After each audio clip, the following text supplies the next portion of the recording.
that particular series of affairs was the most incredibly hurtful.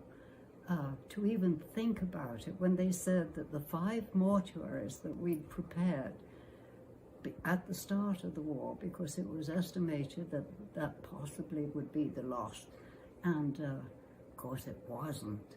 We were having to bury thousands, so the mortuaries were filled. So the council decided that they would have to have a mass grave situation. So about a half a mile from my house were glorious park areas.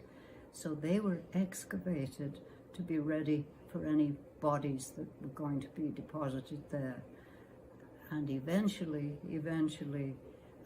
there were periods in the day when you would walk there and the trucks would be delivering the bodies.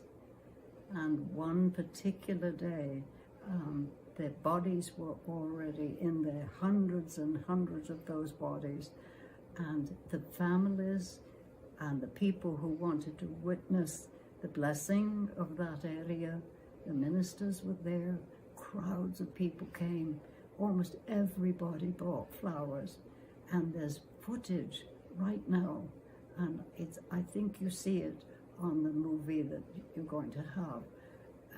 Everybody is dressed with flowers, crowds and crowds of our human people, and people sobbing, and you can see the bodies. And of course, plastic wasn't out there, but somehow or another they managed to cover some of the bodies, and there were hundreds in there.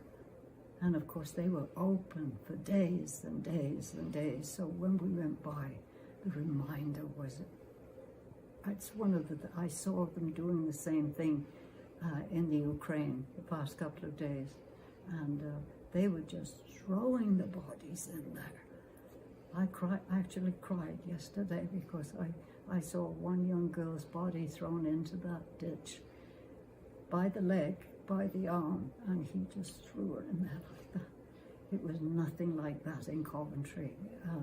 Those people crowded to be there to bless those bodies. And now it's the most incredibly beautiful memorial garden. It's magnificent. The lawns are beautifully kept. It's a hallowed area.